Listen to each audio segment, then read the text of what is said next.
Welcome to Beliefs of the Heart Weekly Reflection. I'm Sam Williamson, and today we're discussing Imagine There's No Heaven. Early one spring morning in 1971, John Lennon sat at a Steinway piano in his bedroom and composed one of the most popular songs of all time.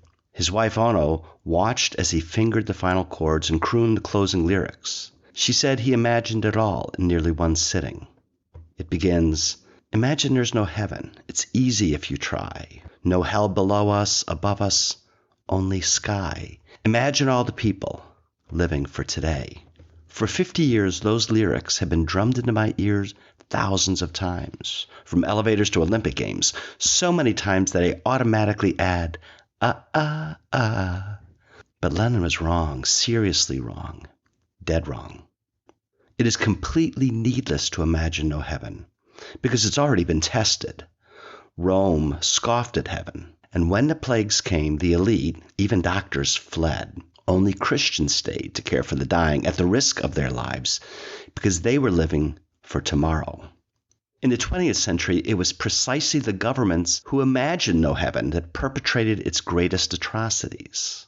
Stalin's regime killed between 10 and 20 million, Mao's communist China between 50 and 100 million, and the Khmer Rouge genocides decimated 25% of its population.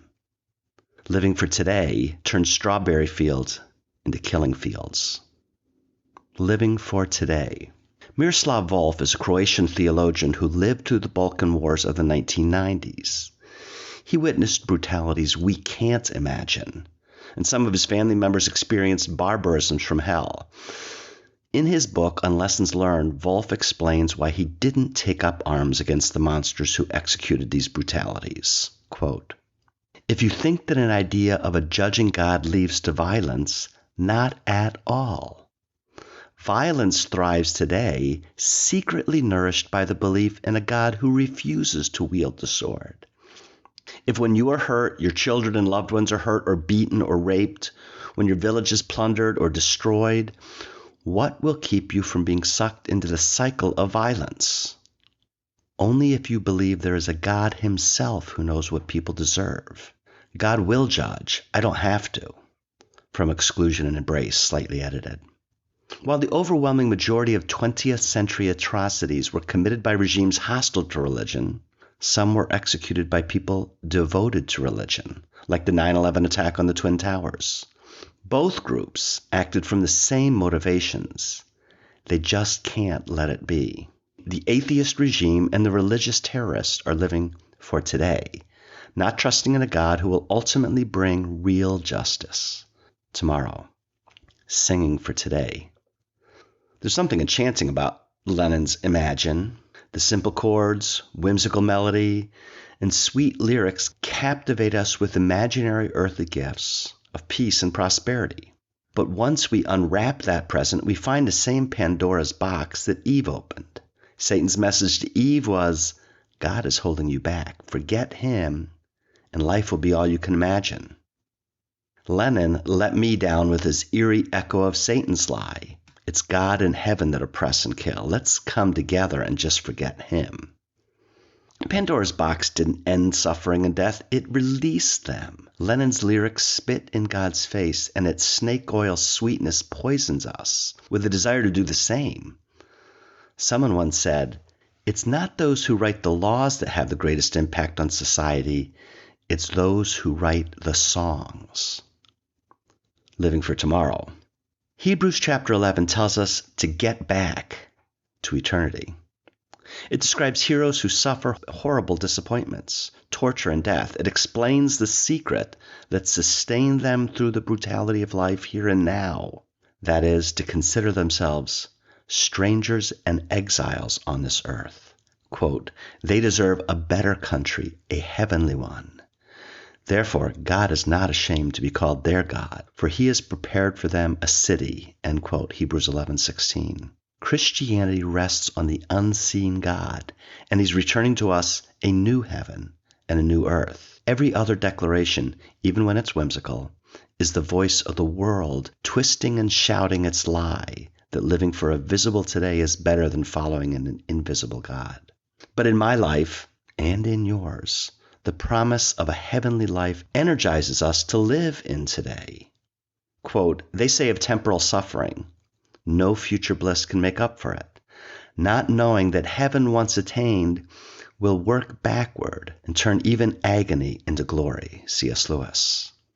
And quote, I believe like a child that suffering will be healed and made up for, that in the world's finale something so precious will come to pass that it will suffice for all the crimes of humanity, that it will make it not only possible to forgive, but to justify all that has happened.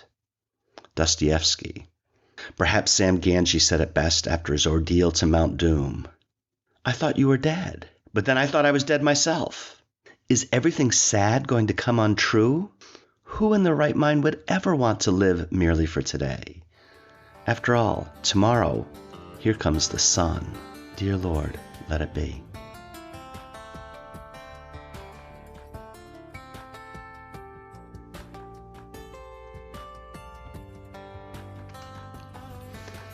I was 14 when Lennon's Imagine There's No Heaven was first released, and it was a great success in terms of popularity. I heard it all the time, and I continue to hear it, and it's always both fascinated and frustrated me. It's the music itself, the lyrics, the melody, the harmony, the rhythm, is kind of lovely. It's whimsical. It's sweet. It's captivating. All the while, its message is like, it's like deadly. It's poison. It's suicide. I heard it one more time this past summer during the Olympics, and I just determined I had to write about it. I think as a 14-year-old, I knew there was something wrong, something insidious about it, because it had such an appearance of sweetness. And I think it's only recently that I'm beginning to realize how deadly and poisonous it is. For me, it's the archetypal example. It's like the superlative example of how the world sucks us into its web of lies and deceit only to kill us. And it does it sweetly, attractively. Like, what's so wrong with this? How could anything about this sweet message be bad? Even though in every other area of our lives, we know that living for today is just stupid. I mean, with finances, we don't live for today. We save for retirement, or we save for vacation, or we save for Christmas. I mean, we save enough to pay our mortgage bill, and we do not live just for today. Same is true with food. The people who are living for today in their food are sitting on the couch like couch potatoes. I mean, we believe in a kind of discipline that's living tomorrow, or living for next week, or even living for this afternoon. There's something inside us that understands us intuitively. And yet, in a certain sense, Lennon is saying, yeah, let's just throw away all that common sense stuff. But if we did that in our lives, the entire society, our lives would fall apart. And God is saying, if it makes sense to live not just for today with our food and our finances, how much more so with our soul? Paul says, if in Christ, he says, look, even if in Christ we have hope in this life only, we are of all people most to be pitied. We don't just hope in this life. Oswald Chambers said, civilization is based on principles. Now, this is civilization, based on principles that imply the passing moment is permanent. But the only permanent thing is God. And if I put anything else as permanent, I become atheistic. I must build on God alone. But living for today is the real essence of the enemy that we call the world, because it focuses on what is seen, whereas Christianity has always kept a strong eye on the unseen. Psalm 115 is just a beautiful song about idolatry. Actually, if you can think of a beautiful song about idolatry, but it is a beautiful song about idolatry. And it begins by saying in verse 2, it says, why do the nations say, where is their God? And of course, the nations are mocking Israel because the nations all had visible images they could see of their God. But the psalmist answers by saying, our God is in the heavens. He does whatever he wants. And this is sort of where I think the beauty of the psalm comes, because then the psalmist in Psalm 115 Goes on and says, their idols are made of silver and gold. They have eyes that do not see, ears that do not hear, mouths that do not speak, hands that do not touch, feet that do not walk. Everything is empty.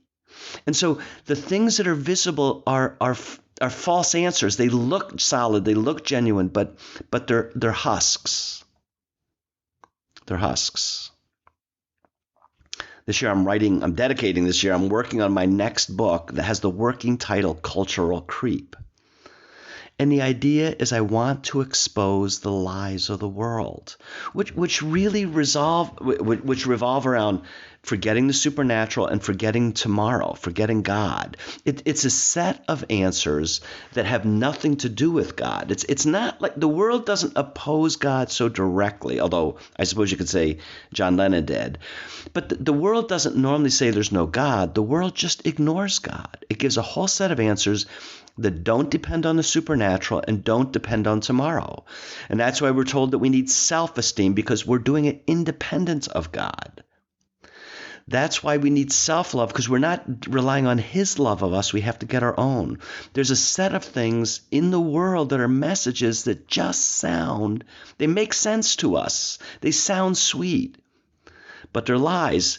But in my book, I don't want to be that grouchy old man who says things were better in my days. I want to expose the lies and the false answers of the world so that we come back to his truth, so that we can come back and sing with the psalmist, as for me, I shall behold your face. When I awake, I shall be satisfied with your presence. There's a promise God has that we are made for his presence, and that there is a heaven, there is a tomorrow. And when we behold him as he is, everything in our soul will be satisfied. And that's what I want. In Cultural Creep, I want to expose the lies, but I want to replace those lies with the truth, that as we behold him as he is, our souls will finally be satisfied. Thanks for listening. Please join us by following this podcast or liking it. And visit our website, beliefsoftheheart.com, for more articles, books, videos, podcasts, and courses, all designed to foster intimate theology, deepening a real relationship with the real God who is there. See you next week.